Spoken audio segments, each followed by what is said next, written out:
Hey guys, so this video is going to be our Payback review video.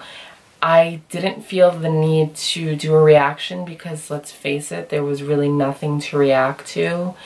I don't want to throw up a reaction where it's lackluster and, you know, the show really wasn't all that good, but there are a few good things from the show to take away from, a few little gems that are worth mentioning. Did you think that the pay-per-view was solid, or did you think it was lackluster? I'd give it a C-.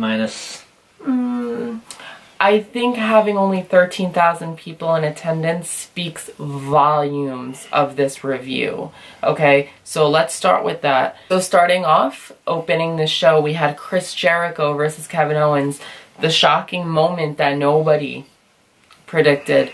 Jericho actually won the match. So what I'm thinking is either Jericho is going to drop the US title on SmackDown, which is very highly likely, or SmackDown is trying to work out a deal that they can coincide with his Fozzy tour dates. I'm thinking it's going to be the former. I think that he is going to drop it on Tuesday. I think having him win in general is stupid. He's gone on the 6th. That's when the first tour date begins. So I think they did it just to have something to throw us off. Yeah, unpredictability. I wasn't the biggest fan of that match. I don't know. It was a decent match, I thought.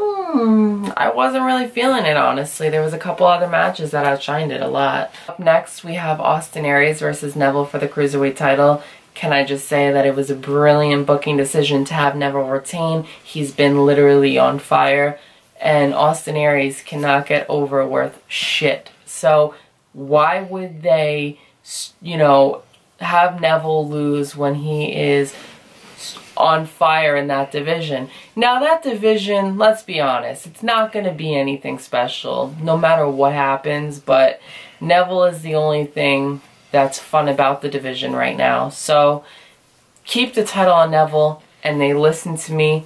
I'm happy. I like that they're continuing the feud between Neville and Aries because they work well together.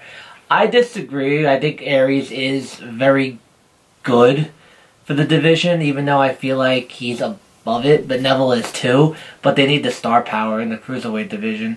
I think the Cruiserweight division is getting better from what it was. We're getting good matches out of it anyway. Good feuds. They're actually working with something here. They're building stars, yeah. I mean, I personally would get rid of the purple ropes, but that's another argument for another day. Yeah, I think that it was one of the better matches on the card, I thought. Of course, Neville and Aries always work well together. I think it's good that they're stretching this feud out a little bit longer, which is good. It's good for Neville because Neville and Aries do have amazing chemistry together. But like I said, Aries just cannot get over to the way that WWE officials thought that he could. So. I think Aries is going to eventually win the title. I mean, he's got to. He keeps facing Neville, so eventually it's going to happen. But I will say, there was a lot of great heel psychology from Neville here. I'm shocked TJ Perkins did not interfere to help Neville. That was a unique win. I did not expect the way Neville to win that. I thought Perkins was going to help Neville. You want to talk about someone that can't get over the way WWE officials thought? TJP is high up on that list. TJ Perkins is much better as a heel. I'll say that as well. So, jumping into the next match, we have the tag titles. Matt Hardy and Jeff Hardy versus Cesaro and Sheamus. Thank you. Hallelujah. Hallelujah. Hallelujah. Hallelujah. Cesaro is finally heel. Ah. It only took years, right? So I'm so happy that Cesaro is a heel. I don't really give a fuck that Sheamus is a heel. Personally, I feel like Cesaro needs to be a single star. It's more than due. Cesaro needs to go to SmackDown. Cesaro is in a desperate times, call for desperate measures kind of thing right now. Like, he needs to be a single star. Matt Hardy needs to be broken Matt Hardy, let's be real. I heard that TNA and WWE squashed that whole BS, so I'm expecting the broken gimmick to come back very soon. I actually think Matt and Jeff should go their own ways.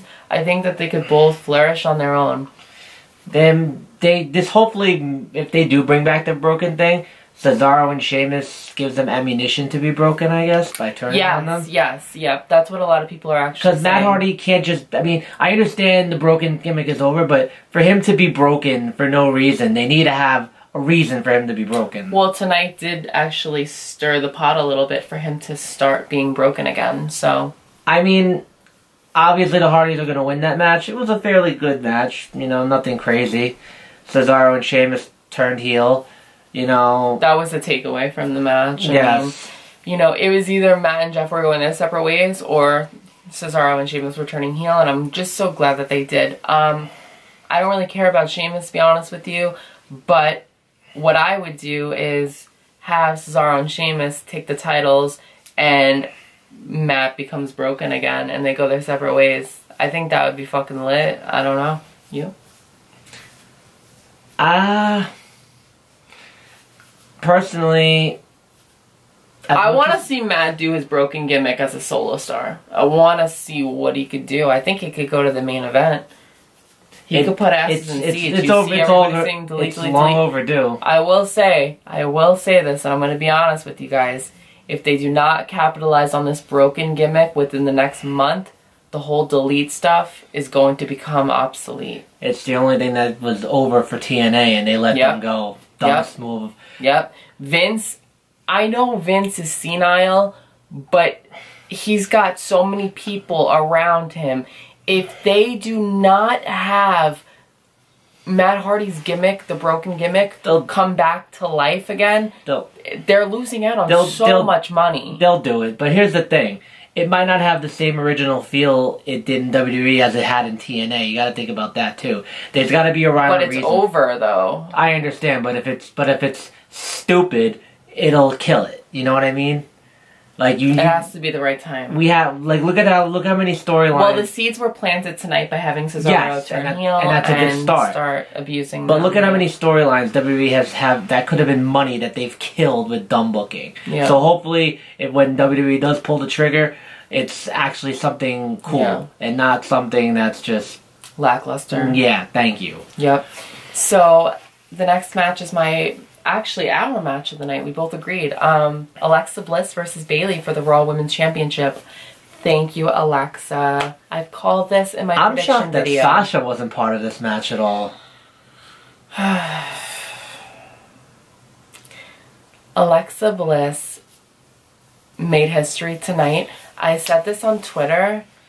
I'm starting to think that Alexa Bliss is WWE's go-to girl now. Everybody thought Charlotte.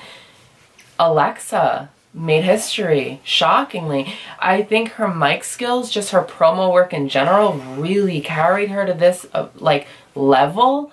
I am so incredibly elated that they took the title off of Bayley. She did nothing for that title.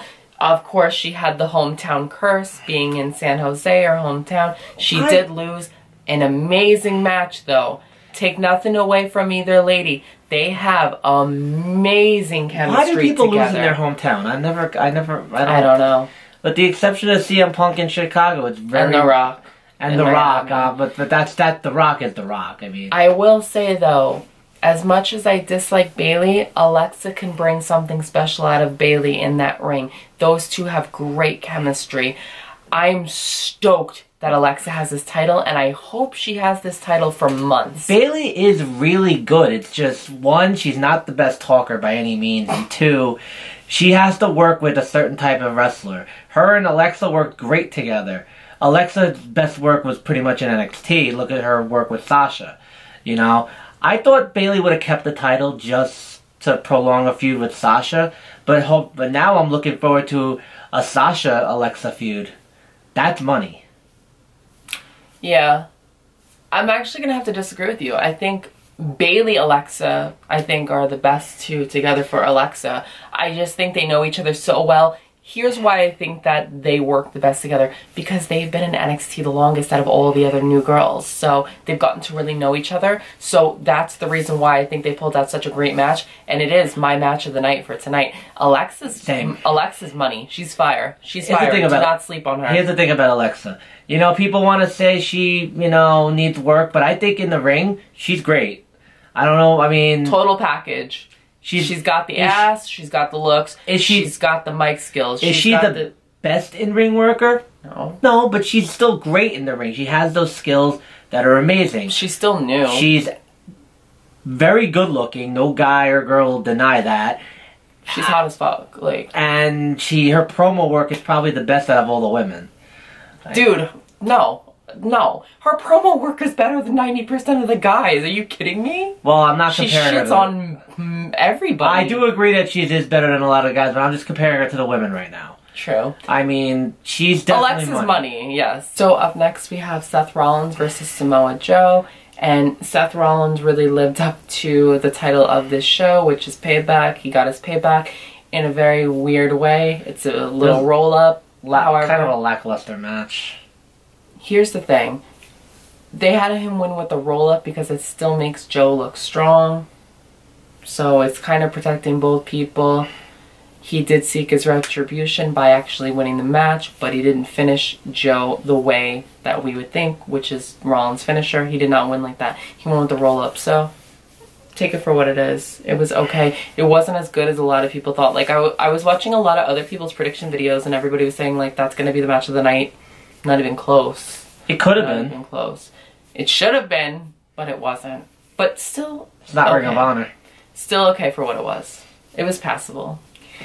So then we have the House of Horrors match. Bray Wyatt versus Randy Orton. What the fuck was this? So this match, from what I gather, talking to a couple of people, this was pre-recorded a day ago, and it was filmed down the road where the arena was located. So we have, it's kind of like a Final Deletion ripoff. That's what I said on Twitter. That's the best example I could give if you didn't see it.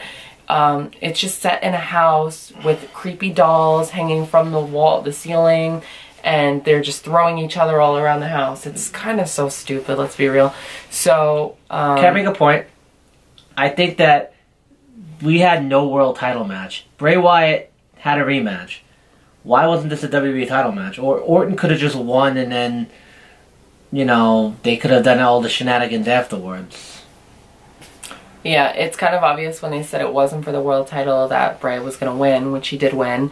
It was bad, you know. It was really, really corny. We see Jinder Mahal interfere, which ultimately helps Bray Wyatt take the W here. I'm more invested in that feud, actually. Yes, I am more interested. And I'm by no means a Jinder fan. I am more interested in seeing even though that Jinder, Randy in the coming weeks. But I will say that Balor and Wyatt are most likely going to feud next. Closing out the show, we have Braun Strowman versus Roman Reigns, wrestling injured. So, Strowman does ultimately win here, of course. Manhandles him. Yeah, he did manhandle Roman. It was bad. Roman, I guess, you know, wrestling injured. Strowman did win clean, but I'd rather him defeat Roman when Roman's 100%, you know? Do you think it wasn't good. Do you think Strowman's gonna face Lesnar now? Yeah, of course he's gonna face Lesnar. Hopefully. That's obviously the next storyline. Hopefully he doesn't get taken to Suplex City. Thank you, Strowman. We love you so much. It definitely wasn't their best work, but of course Roman wrestling injured. He was bleeding at the end. You know, we see after the match, Strowman decimates Roman Reigns with the steps, and Roman starts bleeding, and that's just basically how it ends. All in all, this show was probably a C-, maybe a C+. It was pretty filler, to be honest with you. I'm looking more towards Backlash as the better show. If you like this video, please give it a thumbs up. Please subscribe for more videos coming soon, and I will see you guys soon. Bye, guys.